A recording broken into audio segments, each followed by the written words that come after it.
Chapter 8 इसमें आप पढ़ने वाले हैं आनुवांशिकता और इससे रिलेटेड जो भी क्वेश्चन वो देख लें।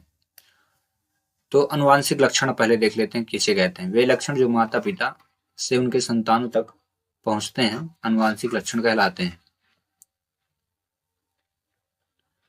अब आनुवांशिकता को समझे। आनुवांशिक लक्षणों का माता पिता से संतानों तक पहुंचकर स्वयं को प्रकट करने की प्रक्रिया आनुवांशिकता कहलाती है। ठीक है। आनुवांशिकी जीव विज्ञान की वह शाखा है जिसके अंतर्गत आनुवांशिक लक्षणों का अध्ययन किया जाता है। ठीक है ना, ये डेफिनेशन हो गई आनुवांशिकी की। अब आते हैं जीनोटाइप पे।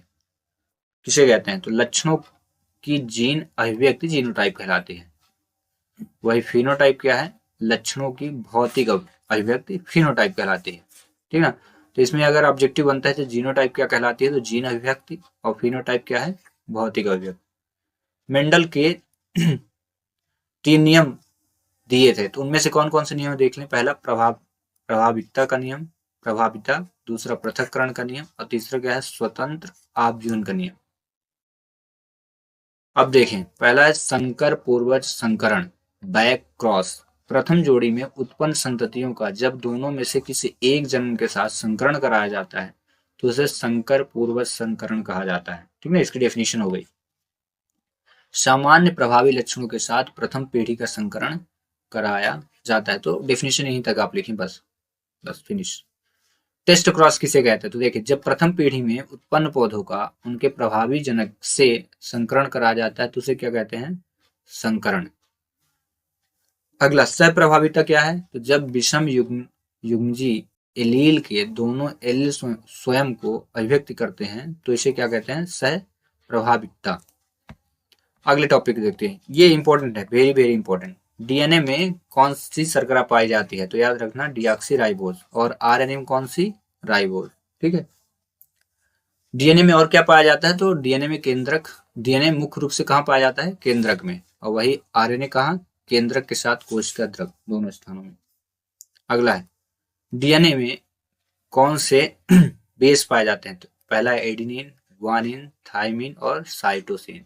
वहीं आरएनए में थाइमिन की जगह यूरेसिल पाया जाता है। ठीक है।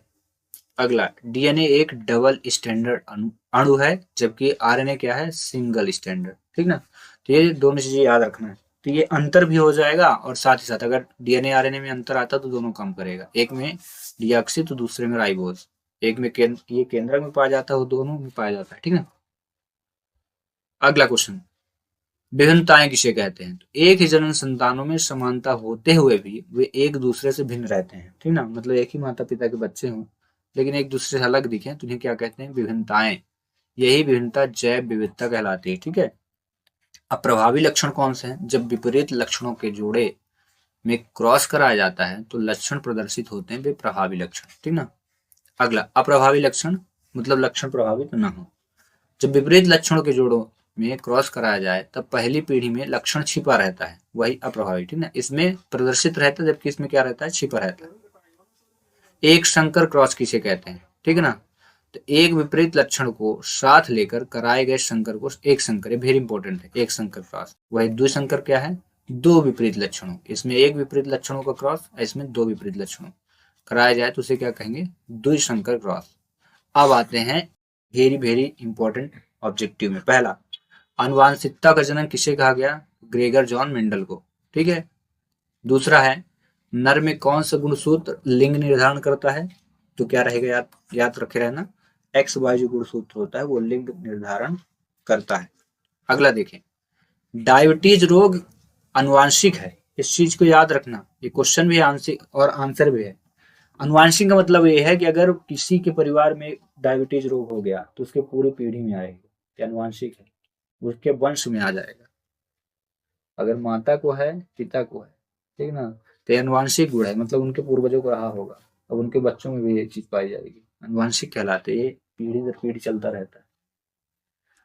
अगला, मनुष्य की कोशिका में गुणसूत्र पाए जाते हैं कितने? 23 जोड़ी। Very very very important. अगला, मेंडल किस पौधे पर प्रयोग किए गए थे? मेंडल ने किस पौधे पर अपना प्रयोग किया था? तो मटर के। वहीं अगला, मटर के एक शुद्ध लंबे पौधे टी और शुद्ध बौने पौधे स्मॉल टी, ठीक है, में अगर संकर कराया गया तो एफ टी F2 मतलब पीढ़ी में, दूसरी पीढ़ी में शुद्ध लंबे बौने पौधों का अनुपात क्या होगा, तो 3:1। जो लक्षण पीढ़ी दर पीढ़ी संचरित होते हैं उन्हें क्या कहते हैं, अनुवांशिक। जीन कैसी इकाई है, तो याद रखना अनुवांशिक इकाई, ठीक है। अगला देखते हैं। अनुवांशिक पदार्थ का विनिमय अर्धसूत्री विभाजन या क्रॉसिंग ओवर के दौरान होता है। वहीं अगर क्वेश्चन पूछा जाए कि अनुवांशिकता के नियमों का प्रतिपादन किसने किया, तो याद रखना मेंडल ने, ठीक ना। अगर पूछता है कि सभी जीवों का शरीर किससे बना होता है, तो याद रखना कोशिकाओं से। मनुष्य में शिशु लिंग का निर्धारण जब होता है तो कितने जोड़े उसमें बनते हैं, तो याद रखना लिंग निर्धारण के लिए XY, ठीक है, या 23वें जोड़े में शिशु लिंग का निर्धारण होता है। अगला, मेंडल ने अनुवांशिकता के लक्षणों के वाहक को क्या नाम दिया, तो याद रखना फैक्टर, ना RH फैक्टर होते हैं। जैसे जीन की खोज करने वाले वैज्ञानिक का क्या नाम था, ठीक ना, तो इनका क्या नाम था, जॉनसन। वहीं मेंडल ने मटर के पौधे के कितने लक्षणों का अध्ययन किया, तो याद रखना 7 विपर्यायी यानी वैकल्पिक लक्षणों का अध्ययन किया था। अगला क्वेश्चन, जब एक लंबे एक बौने पौधे के बीच संकरण कराया गया तो लक्षण F1 पीढ़ी में दिखाई देता है, ठीक ना, उसे क्या कहते हैं, प्रभावी लक्षण। और जो नहीं दिखाई देता उसे क्या कहते हैं, अप्रभावी लक्षण, है ना। अगला, एक क्रॉस में F2 पीढ़ी का जीनोटाइप फिनोटाइप का अनुपात क्या होगा, ये पहले ही मैंने पढ़ लिया था जीनोटाइप फिनोटाइप ना। तो क्या होगा, जीनोटाइप में 3:1 और फिनोटाइप में 1, 2 और 1 यानी 1:2:1, 1:2:1।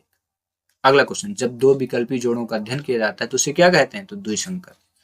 तो ऐसे ही पूछा जाए कि जब एक विकल्पी जोड़े का अध्ययन करेंगे तो क्या होगा, वो एक संकर कहलाएगा, ठीक है।